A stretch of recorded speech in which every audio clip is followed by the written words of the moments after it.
And this is our new look. So you'll see a improved way that we are able to communicate with you so that you can communicate with the public. We're going to talk about Operation Skin So Soft. And we decided on that title because as we were auditing massage parlors, which we normally do for compliance with the law to make sure this sort of thing doesn't have, one of these ladies said, "Oh, your skin's so soft, you must work inside." Well, sometimes we work in massage parlors. But that's what we were doing on this particular occasion. In fact, we audited 22 massage parlors and found 12 of them were not in compliance with the law. Not only were they not in compliance with the law, but they were doing additional things that were illegal, such as prostitution. So we had 21 arrests. There's some interesting facts about this. All 21 of these ladies are not only Asian, but they're from the Republic of China, a communist country. 3 of them are citizens at this time. The rest of them are here on legal work visas. I don't think the federal government had in mind this kind of work when they gave them a work visa, but they're here anyway. We also found it interesting that when we looked at their addresses, one's from Lakeland, but many of them move around the country. So they're sitting here for a while.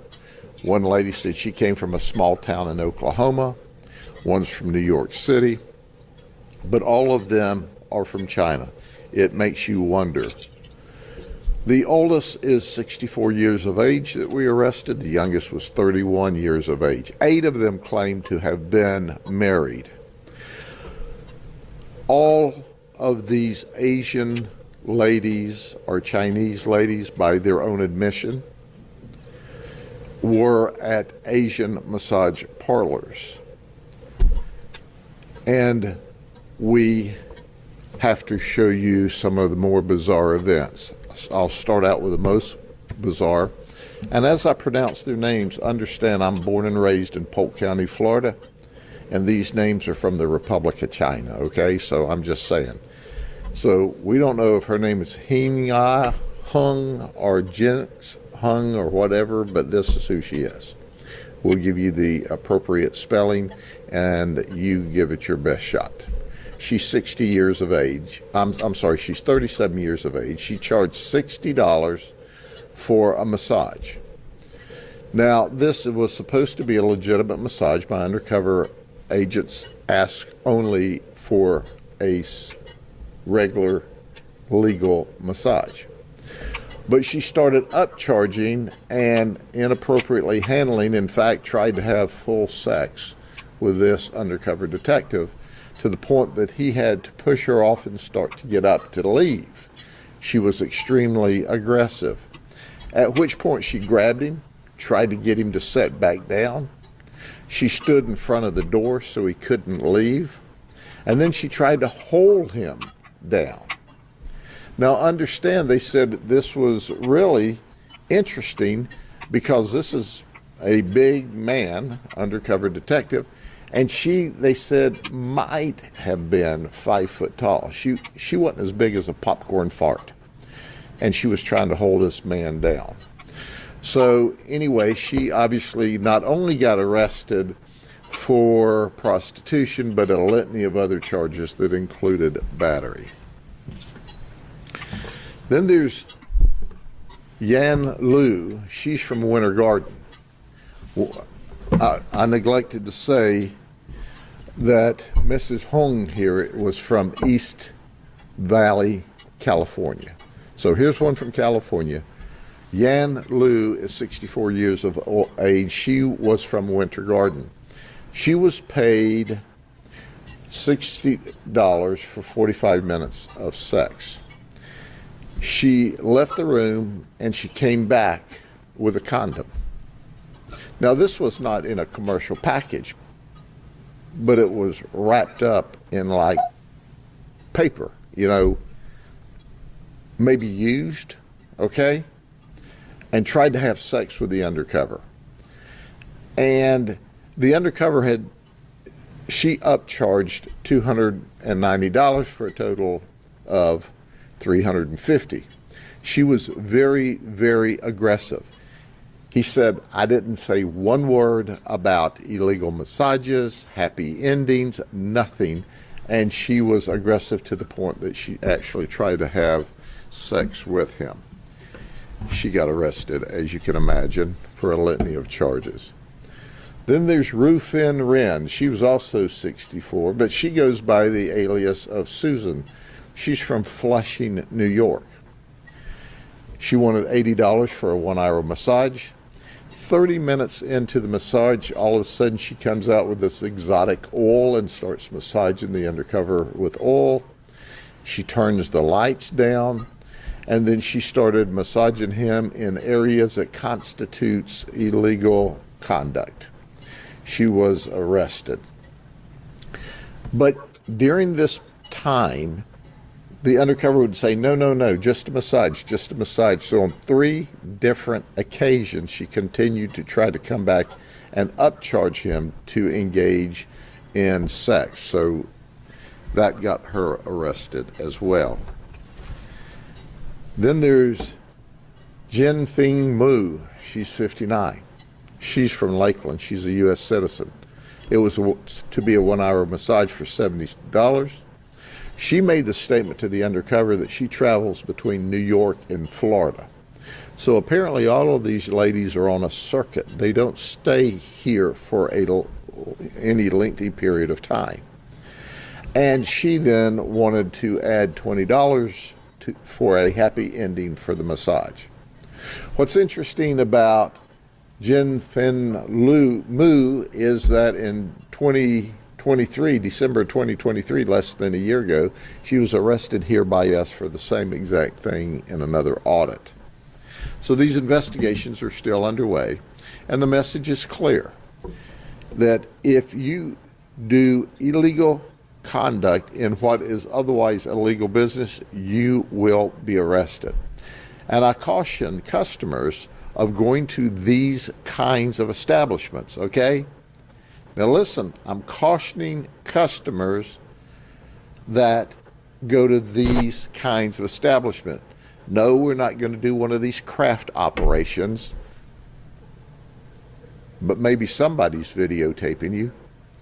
Maybe somebody's giving you the opportunity to violate the law. I don't want you to get in trouble. So if something happens later on, I can always say, duh, I tried to warn you. Stay out of these places. And for those that have the proclivity to illegally operate in what's otherwise a legal massage business, you too will go to jail, because we continuously audit these to make sure that they are complying with the law. Now, the overwhelming majority of the massage parlors that we audit follow the law. And there's new additional regulations that just came into being, where you have to keep a record of who you do a massage for, information on your customers, and information on who does the massage. We're going back and filing those regulatory charges after the undercover investigation, because we found they did not comply with any of the laws. So, a word to the wise. If you don't want to get arrested and have your picture up here on a skin so soft bulletin board, don't do it. And this is the ladies that's doing it, because it was an undercover operation with our detectives. Next time, it can be the customers. Any questions? Sheriff, you used phrases like they were on a circuit, they're sent here for a while. Who is behind that? We don't know, but the investigation is ongoing. And it's clear that I don't know what I don't know yet, but our detectives, who are simply the very best in the business, will figure it out. But in the meantime, I tell folks, if you don't want to go to jail, stay out of Polk County with your crime. Otherwise, you'll go to jail.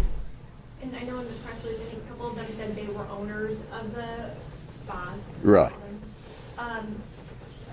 Do you believe them that when they say that the owners of the spa, who, like locally, who owns it? Well, that's under investigation as well, and we're not releasing everything that we know at this point in time in the investigation, but when they say they own the spa, obviously that even puts them in a more precarious legal position. Sheriff, are you looking into human trafficking? Sure, that's always first and foremost, and that is, we audit these massage parlors to make sure they comply with the law, but that is a secondary concern. And of course, none of these talked about human trafficking. They all talked about that they were here legally engaged in prostitution activity. Some of them confessed, some of them made admissions, but that is a significant concern. And as you know, we're always looking out for the victims of human trafficking. But, you know, it doesn't take a great detective to figure out everybody's Asian, everybody's from China. I mean, there's not another Asian country represented here, according to these ladies. So I often wonder, why do you have people from communist China here on legal work visas where they can infiltrate such areas? So Sheriff, can they get their work visas revoked, or what can happen with that now? We will work with the federal government and attempt to revoke the visas if that is possible. Yes, absolutely. We want them back in their home country if they're not citizens of the United States. You come here, even legally, you come here, you violate the law, should have lost our trust at the federal level, and you should be returned to your home country. Now, whether the federal government will do that, I don't know. Under the current administration, we can't even get them to stop illegal people from coming here. And these folks, from all appearances, came here with legal documents, which is a step up from what we've seen. Sheriff, years ago in Hillsborough County, along Kennedy Boulevard, they had the same problem over there. And they shut them all down completely. Right. You feel like they may have moved over a county, like we'll open up here? Or? No, this is not a residual effect from that. This is certainly people that have come here. Obviously, we believe they're on a circuit. We believe they either individually, on their own, move from area to area as the heat turns up on them, or maybe there's a more organized structure, but our investigation will tell us that. My message is, if you don't want to go to jail, don't do it. My message is also to potential customers, if you're going there, and they were very comfortable and engaged in this conduct without any prompting from the undercovers. So we know there are people going there. Hey, your picture can be up on the next board too, but it's a choice. And if it's up there, I don't want to hear any whining and complaining, because I stood here and gave you a warning today.